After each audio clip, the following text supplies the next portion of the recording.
A pleasant day to each and everyone. We're here to discuss our assigned topic entitled Implementing a Curriculum Daily in Classrooms. But before that, let me introduce to you the three desired learning outcomes. First, review the components of the daily plan for teaching.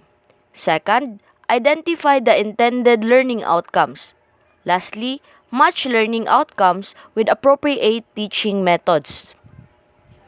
So, a teaching activity is like implementing a minuscule curriculum. A daily lesson plan is based on a planned or written curriculum, which will be put to action by the teacher in the classroom. Before the lesson ends, the teacher must find out if the students have truly learned. So, when we talk about minuscule curriculum, ito ay yung mga lesson plan or mga strategic reference na ini-implement ng isang teacher sa isang classroom na nakabase sa written curriculum na nanggaling o ibinigay ng DepEd. As a connection, it is very essential for us as a teacher due to the fact that it is the way to determine what the students will learn, how the lesson will be taught, as well as how learning will be evaluated. And as we go through the next slide, we have a good news.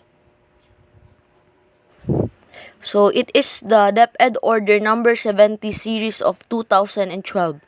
Teacher of all public elementary and secondary schools will not be required to prepare detailed lesson plans that may adopt daily lesson logs which contain the needed information and guide from the teacher guide and teacher manual. Reference materials with page number, intervention given to the students and remarks to indicate how many students have mastered the lesson or are needing remediation. So, ano yung lesson logs? So, it is a template the teacher utilized to log parts of the lesson plans. And it covers the days or weeks worthwhile of lesson. As a connection, it enables us as a teacher to evaluate the students' individual performances. It's either sila ay nabilong sa mastery class or sa remediation class. However, teacher with less than 2 years of teaching experience shall be required to prepare daily lesson plans. So, bakit naman required sa mga bagong teacher na gumawa ng lesson plan? Dahil nga ito ay nagsiserve as a practice or training nila for them to manage and organize the lessons, as well as it enables them to enhance their lesson planning skills. At ito ngang objectives, subject matter, procedure, assessment, and assignment serve as their guide to make a well-constructed lesson plan, at iisa-isahin natin kung ano ang mga mahahalagang nakapaloob dito. So these are the main parts of lesson plan.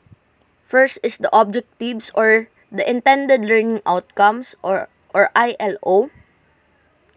Second is the subject matter, SM. Next is the procedure or strategies of teaching. And then, the assessment of learning outcomes or ALO. And lastly, assignment of agreement. The first part of lesson plan is the intended learning outcomes or ILO. These are the desired learning that will be the focus of the lesson.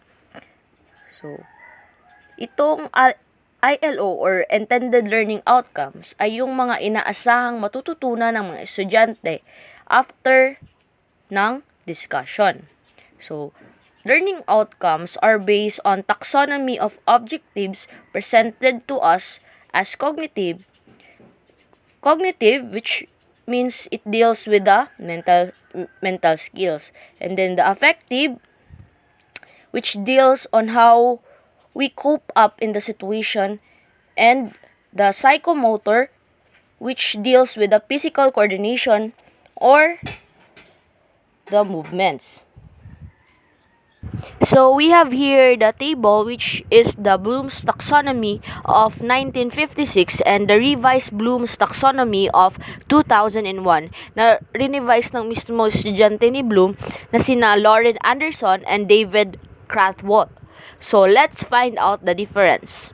As we can see, there are three changes between the Bloom's Taxonomy and the revised Bloom's Taxonomy. So, una is yung noun na ginawa ni Bloom ay naging verb sa revise, which is more active form of thinking. And then yung pangalawa ay na-rearrange yung categories. Example is yung evaluating ay napunta doon sa panglima, instead na siya yung highest order of thinking skills. And then yung pangatlo, na-establish yung level ng knowledge from original version, instead na evaluating yung highest order of thinking skills ay naging creating. So now we will move on to the next slide and let's discuss the revised version from LOTS or lower order thinking skills to HOTS, which is the higher order thinking skills. So the first higher order thinking skills is remembering. So remembering means recall or retrieve the previous learned information. Example of keywords are defines, describes, identifies, labels, lists, outlines, selects, and states. The next one is the understanding, which means to comprehend the meaning, translation, state problem in own words, making meaning. So examples of keywords are comprehends, explains, distinguish, estimates, gives examples, interprets, predicts, and rewrites. The next one is applying, which means to use concept in a new situation. Examples of keywords are applies, changes, computes, operates, constructs, modifies, uses, manipulates, prepares, shows, and solves. Next one is the analyzing, which means to separate materials or concept into component parts so that the organization is clear. Examples of keywords are breakdown, compares, contrast, diagrams, differentiates, discriminates, identifies, infers, outlines, relates, selects, and separates. And then the evaluating, which means to make judgment about the value of ideas or materials. So the example keywords are appraises, compares, criticizes, defends, describes, discriminates, identifies, infers, outlines, relates, selects, and separates. The last one is creating, which means to build a structure or pattern from various elements. Examples of keywords are composes, compiles, designs, generates, modifies, organizes, rearranges, reorganizes, revises, and rewrites. So we have here the 4 levels of knowledge. First is the factual knowledge, which means it is the knowledge of specific factual items of information without memory of when each fact was learned. Examples of these are terminologies, glossaries, details, and necessary building details of any professional domain. The second one is the conceptual knowledge, which mean words or ideas known by common name, common features, multiple specific example, which may either be concrete or abstract. The third one is the procedural knowledge. So it emphasizes how things work, step-by-step action, methods of inquiry. So the procedural knowledge is knowing how to do something. Think of the word procedural. Its root is procedure, which is an action. Examples of procedural knowledge are how to drive a car and how to throw a boomerang correctly. So, in writing intended learning outcomes, it should be in a smart way. So, S is for specific. So, kailangan i-eradicate natin ang broad topics para hindi maguluhan ang ating mga learners. And then, the M M is for measurable. So, we make sure that yung learning outcomes ay mami-measure through quantitative. So, in writing intended learning outcomes, it should be in a smart way. So, S is for specific. So, kailangan i-eradicate natin ang broad topics para hindi maguluhan ang ating mga learners. And then, the M is for measurable. So, we make sure that yung learning outcomes ay mami-measure through quantitative